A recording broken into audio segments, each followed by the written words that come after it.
என் மனம் நிறை நாட்டு மக்களே, சர்வதேச யோகக்கலை தினத்திற்கு இன்னும் ஒரு மாதத்திற்கும் குறைவான நேரமே இருக்கிறது. நீங்கள் இதுவரை யோகக்கலையை இன்னும் பயிலத் தொடங்கவில்லை என்றால் இப்போது அதோடு உங்களை இணைத்துக் கொள்ளுங்கள் என்று உங்களுக்கு இந்த சந்தர்ப்பம் நினைவூட்டுகிறது. யோகக்கலை நீங்கள் வாழ்க்கையை வாழும் முறையையே மாற்றியமைத்துவிடும்.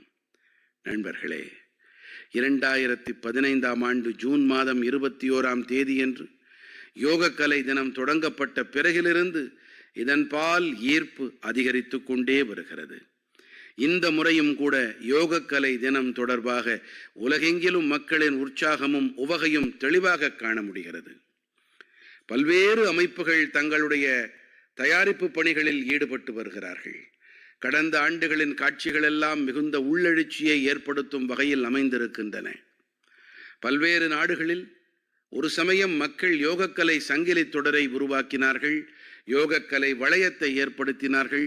இப்படி பலவிதமான காட்சிகளில் ஒன்றாக 4 தலைமுறைகளைச் சேர்ந்தவர்கள் இணைந்து யோகக்கலையை பயின்றதையும் நாம் பார்த்தோம். பலர் தங்களுடைய நகரின் பிரபலமான இடங்களை யோகம் பயில தேர்ந்தெடுத்தார்கள். நீங்களும் கூட இந்த முறை சில சுவாரஸ்யமான வழிமுறைகள் வாயிலாக யோகக்கலை தினத்தை கொண்டாடுவது பற்றி சிந்திக்கலாமே. நண்பர்களே, ஆந்திர பிரதேச அரசாங்கம் யோகாந்திரா இயக்கத்தை தொடங்கி இருக்கின்றார்கள். ஒட்டுமொத்த மாநிலத்திலும் யோகக்கலை கலாச்சாரத்தை மேம்படுத்துவதுதான் இதன் நோக்கம்.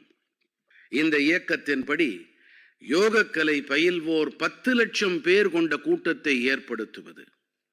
இந்த ஆண்டு விசாகப்பட்டினத்தில் யோகக்கலை தின நிகழ்ச்சியில் பங்கெடுக்கும் சந்தர்ப்பம் கிடைக்கவிருக்கிறது. இந்த முறை நம்முடைய இளைய நண்பர்கள் தேசத்தின் மரபோடு தொடர்புடைய பாரம்பரிய இடங்களில் யோகக்கலையை பயில இருக்கின்றார்கள் என்பது எனக்கு மிக இனிமையாக இருக்கிறது. பல இளைஞர்கள் புதிய பதிவுகளை ஏற்படுத்தவும் யோகக்கலை சங்கிலி தொடரின் அங்கமாக ஆகவும் உறுதி மேற்கொண்டிருக்கின்றார்கள். நமது பெரு நிறுவனங்களும் இதிலிருந்து பின்தங்கி போகவில்லை. சில அமைப்புகள் தங்கள் அலுவலகங்களிலேயே யோகக்கலையை பயில பல்வேறு இடங்களை ஒதுக்கி இருக்கின்றார்கள். சில ஸ்டார்ட் அப் நிறுவனங்களும் கூட தங்கள் இடங்களில் யோகக்கலையை பயில்வதற்கெனவே சில மணி நேரங்களை ஒதுக்கி இருக்கின்றார்கள். சிலரோ கிராமங்களுக்கு சென்று யோகக்கலையை பயில்விக்க செல்லும் தயாரிப்புகளில் ஈடுபட்டு வருகின்றார்கள். உடல் நலம் மற்றும் உடலுறுதி தொடர்பாக மக்களிடம் விழிப்புணர்வு ஏற்பட்டிருப்பது எனக்கு மிகவும் ஆனந்தத்தை அளிக்கிறது. நண்பர்களே, யோகக்கலை தினத்தோடு கூடவே ஆயுர்வேத துறையிலும் கூட சில விஷயங்கள் நடந்திருக்கின்றன. இவை பற்றி தெரிந்து கொள்ள நீங்கள் ஆர்வமாக இருக்கலாம். நேற்று தான், அதாவது மே மாதம் 24ஆம் தேதியன்று உலக சுகாதார அமைப்பின் தலைமை இயக்குனரும் எனது நண்பருமான துளசிபாய் முன்னிலையில் ஒரு புரிந்துணர்வு ஒப்பந்தம் கையெழுத்திடப்பட்டது.